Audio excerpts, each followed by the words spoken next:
and a very warm welcome to all of you. I'm Neha Bharadwaj-Alter and this is Game On. Tonight we talk about the Champions League results from match day 2.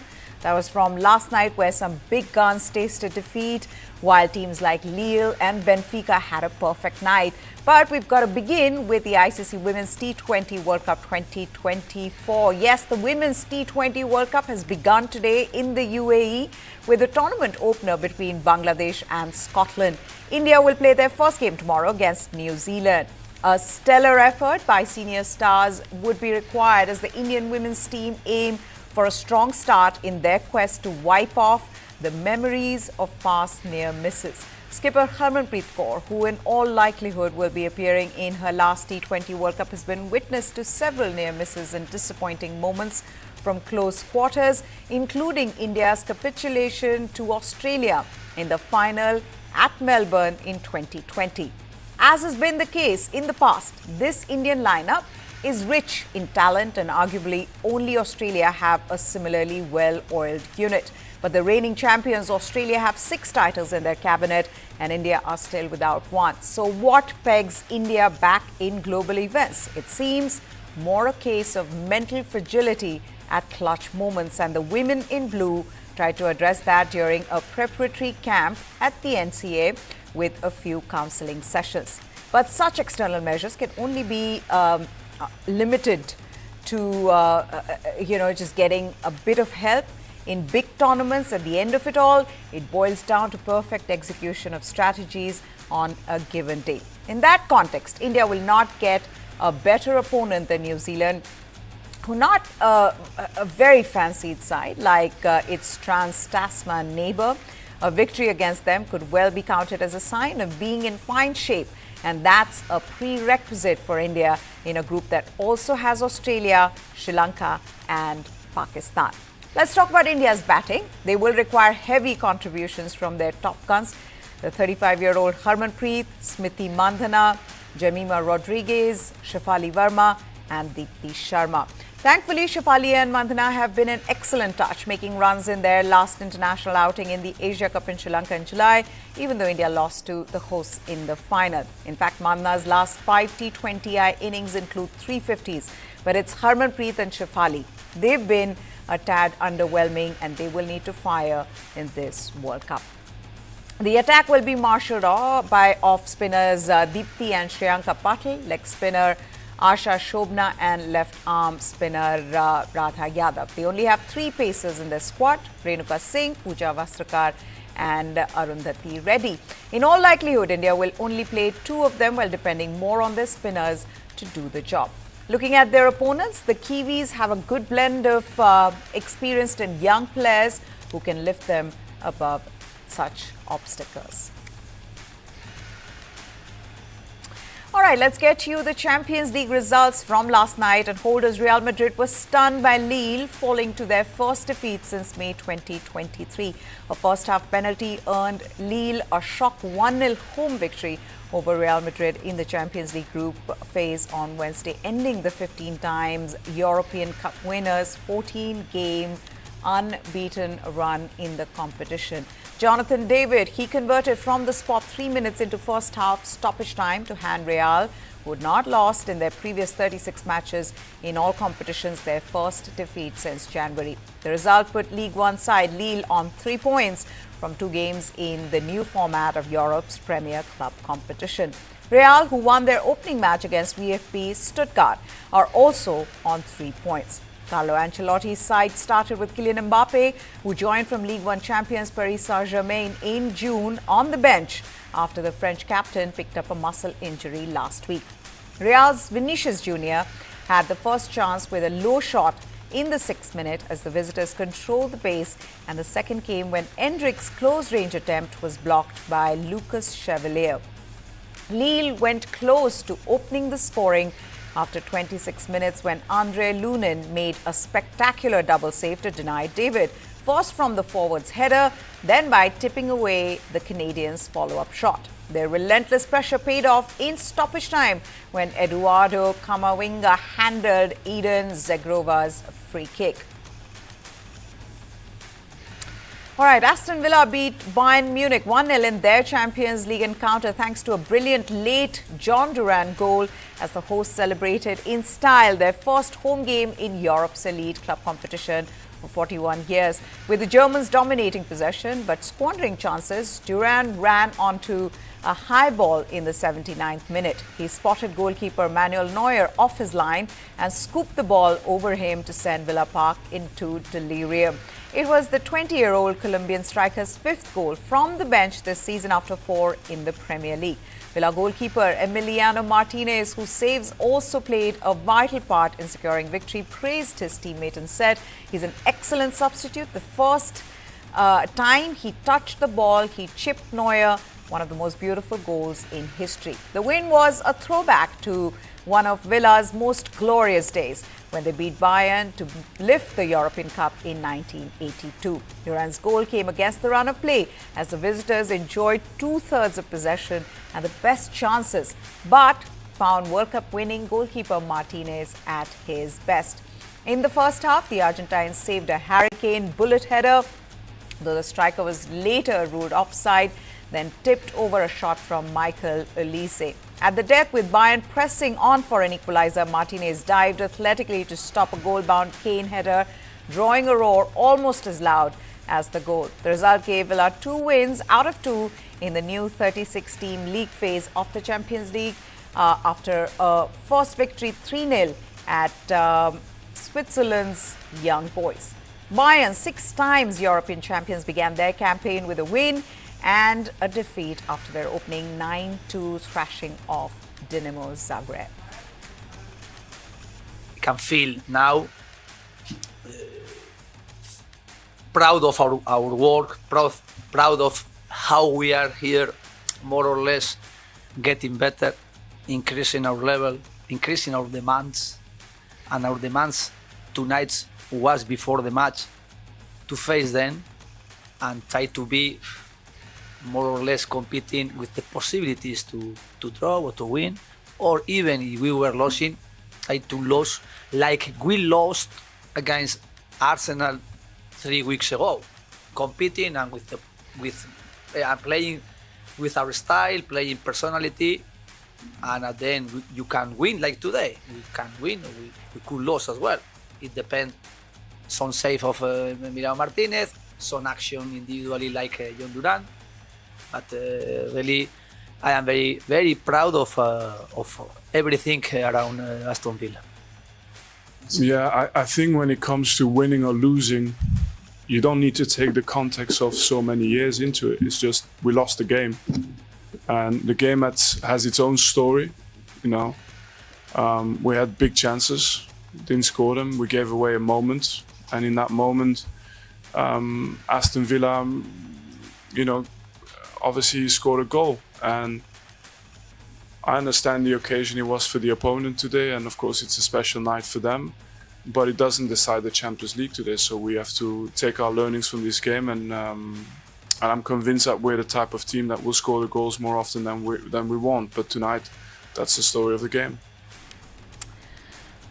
Liverpool's Mohamed Salah was unstoppable as he set up 1 goal before bagging his 49th in the Champions League encounter in a 2-0 win over Italian side Bologna at Anfield that kept Arne Slot's team perfect with their second win in the competition. A rousing atmosphere greeted Slot and his players in their first game at Anfield in Europe's top competition after a year away. Slot's men had beaten AC Milan 3-1 away in their opener, and Liverpool did not disappoint, with Alexis McAllister scoring in the 11th minute, tapping a Salah's pinpoint cross from close range.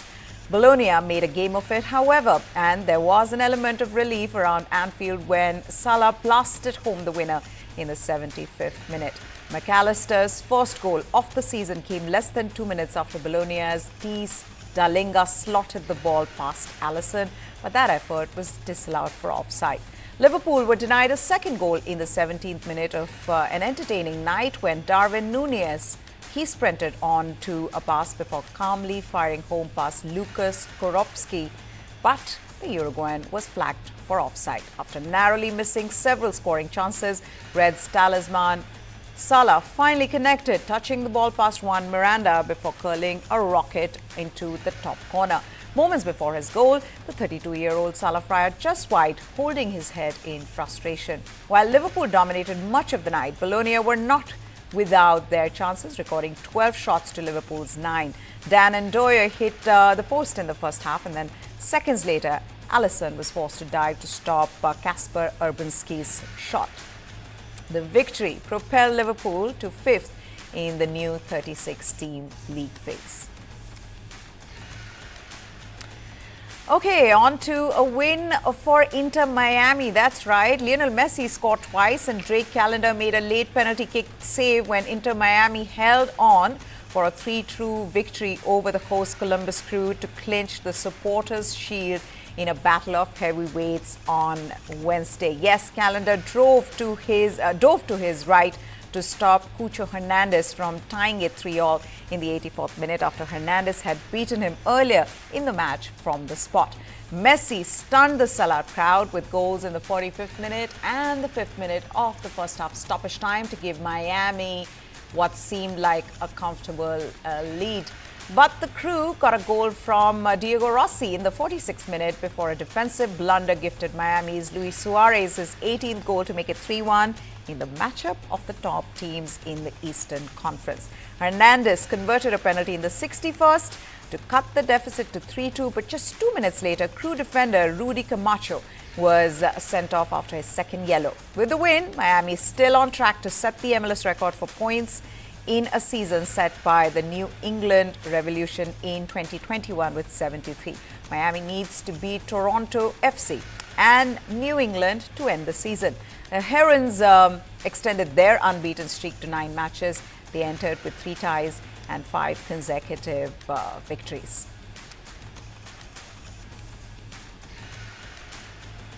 All right, soccer's player transfer system will be in spotlight and could even be on the brink of collapse on Friday when the Court of Justice of European Union announces its ruling on former France player Lassana Diarra's case against FIFA. The international transfer system, which processes hundreds of millions of dollars each year in player sales, is overseen by world soccer's ruling body. Diarra challenged it, however, when he successfully claimed in a Belgian court in 2017 that FIFA's transfer rules had blocked him from moving to a new club after his contract was terminated by Lokomotiv Moscow. FIFA's regulations state that if a player breaches his contract, which is then terminated by the club, his new team is jointly liable with the player to pay compensation to his old, which happened when Charleroi attempted to sign Diarra after his contract was ended by the Russian club in 2014. FIFA refused to issue an international transfer certificate, effectively preventing Charleroi from registering Diarra with the Belgian Federation. In April 2015, FIFA's dispute resolution chamber ordered Diarra to pay 10 million euros to Lokomotiv Moscow. Because the former Chelsea, Arsenal and Real Madrid midfielder was without a club, however, it ruled that any future employer could not be jointly liable to pay compensation, and Diarra joined Olympique de Marseille. The Court of Arbitration for Sport rejected Diarra's appeal against FIFA's ruling, but the player sued FIFA and the Royal Belgian Football Association in a Belgian court for damages and 6 million euros in loss of earnings since the club interested in signing him for the 2014-2015 season had backed out because of the joint liability rule. Spanish police briefly arrested Manchester City midfielder and Portugal international Matheus Nunes after last month, in fact, for allegedly stealing a mobile phone. Nunes forced a high-end phone out of the hands of a 58-year-old man in a Madrid nightclub, believing that the man had taken a picture of Nunes without his consent in the bathroom.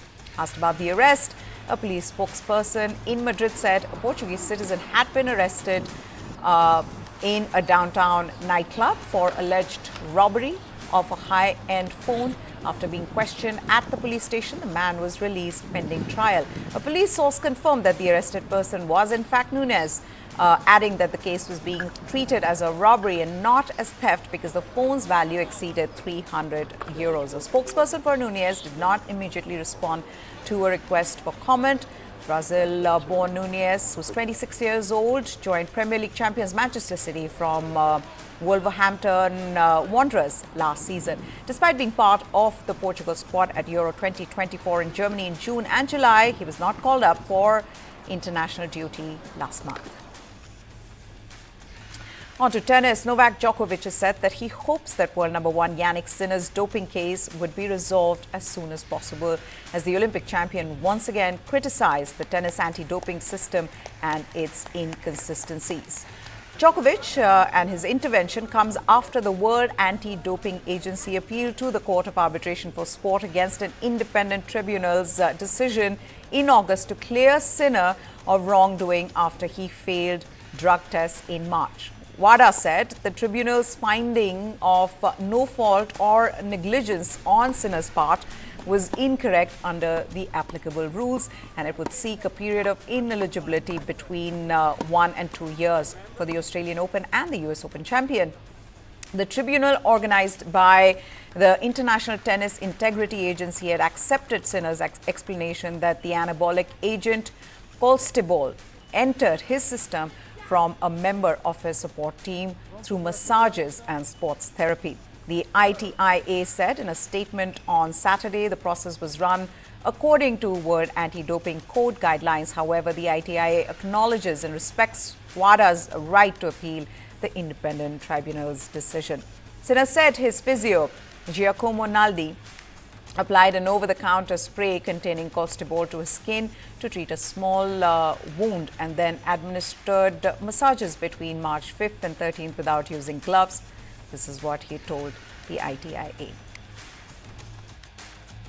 I think it's quite obvious that we have a system that is not working well. So I guess that's probably something that even the people who are not following our sport are realizing.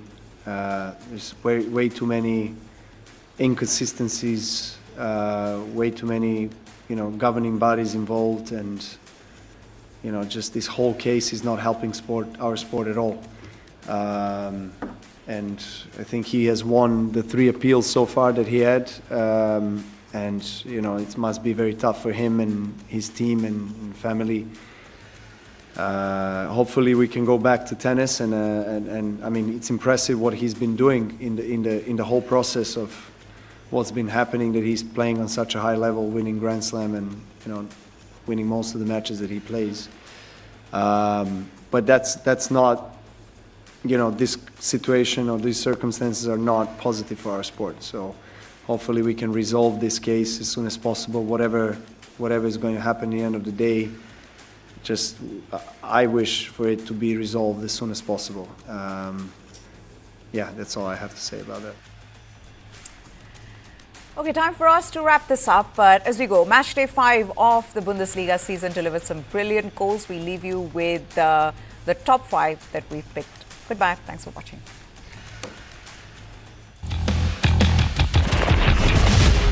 Pushing. They've had a goal disallowed already. Cleared away to Sad, and he's still got plenty of gas left in the tank. Elias Sad. Well, he had an option in Eggestein. He's looking to do it all by himself. He's passed 3. Oh, and somehow the ball is past Atubolu as it slips through his greasy gloves. And Zampaoli is surely celebrating their first Bundesliga win in more than 13 and a half years. Heidenheim.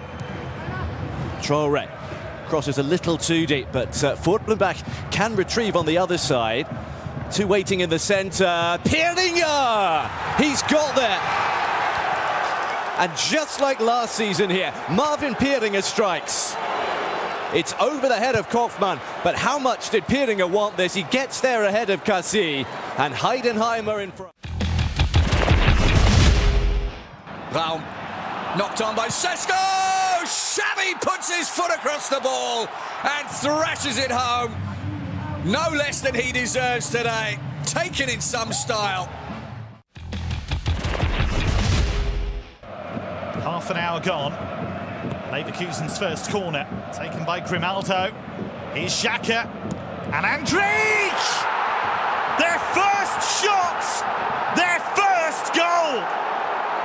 A stunner from Andrich! been shell-shocked by that goal. They have been the better team. Here's Pavlovic. Great control! Amazing! Alexander Pavlovic with a goal of the highest quality. Stunning technique.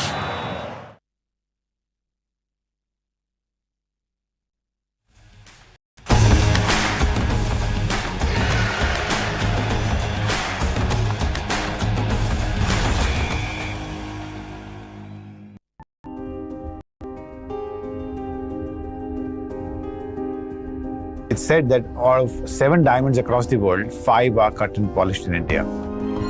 Don't forget, US is the largest consumer of, polished diamonds and the diamond jewelry, and that has taken a big beating for multiple reasons, but largely because of the consumer spending going down on these items, and that's essentially what has hit the diamond industry. We are at a brim where you see not just one, but multiple very strong global brands coming out of India, and we will make a global market. I'm convinced about that.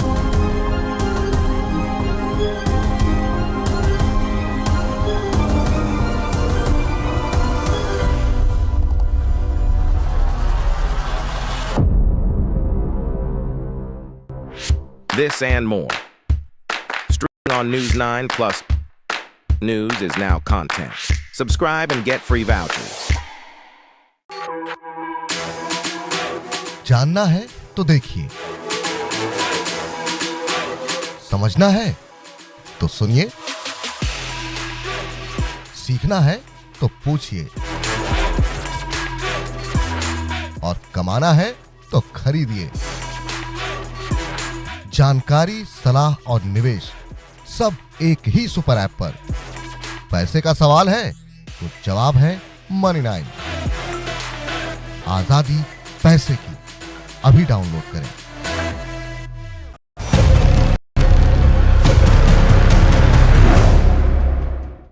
A new eye drop could help billions of people aged between 40 and 65 to do away with their reading glasses. The good news is that the miracle eye drop will soon be available in India. Miracle cure for presbyopia. Which eye drop can help millions of Indians do away with reading glasses? News 9 Plus decodes. PressView eye drops developed by Entod Pharmaceuticals R&D Centre in India received the final approval from the Drug Controller General of India on the 3rd of September. Earlier, the Central Drug Standard Control Organization's Subject Expert Committee had recommended the product. Essentially, the drops find a condition called presbyopia. To lend some perspective, it is a major breakthrough achieved by homegrown pharma maker.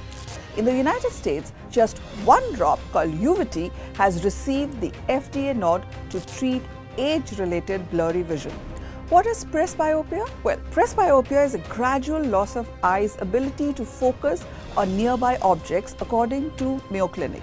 It is a natural part of aging that usually manifests itself in the early 40s and worsens until about age 65. This affects between 1.9 million and 1.80 billion people worldwide.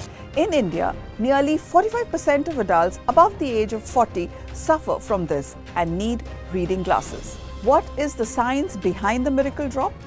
The drop not just eliminates the need for reading glasses, but also lubricates your eyes. The drops use an advanced dynamic buffer technology which allows them to adapt quickly to the pH value of the tears, ensuring consistent efficacy and safety for long-term use. The pH of tears is generally around 7.45, but it can range between 7.14 to 7.82. When will the eye drops be available in India? PressView eye drops will be available in the domestic market in the first week of October.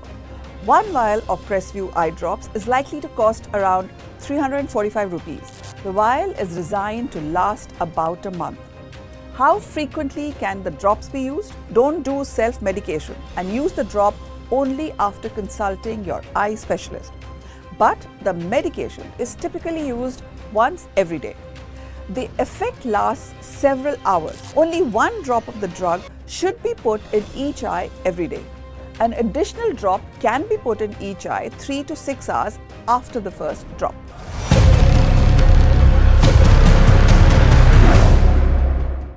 This is News 9 Live, India's only digital exclusive live stream. For the early adopters, bringing you the news 24/7. For the smart audiences on the smartest TVs. News 9 Live. Stream now on your smart TVs.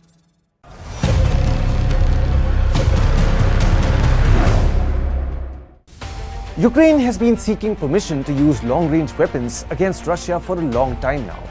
And seems like that relentlessness may be paying off. Western allies are now considering shifting their stand and allowing Ukraine to target spots deep inside Russian territory. But can Ukraine's use of long-range weapons trigger World War III? News 9 Plus decodes. While the possibility of a world war seems a little far-fetched, this could definitely escalate the war very quickly. It will also have profound risks for the US and its NATO allies. In response to Ukraine's use of long-range weapons, President Vladimir Putin has warned that Russia would be at war with the US and its NATO allies if they lift these restrictions. And this isn't the first time a threat like this has loomed since the Russia-Ukraine conflict began in 2022. In April this year, Ukraine's Prime Minister Denis Shmyhal said that there would be a third world war if Ukraine loses this conflict with Russia. Last, President Volodymyr Zelensky said that if Russia won this conflict,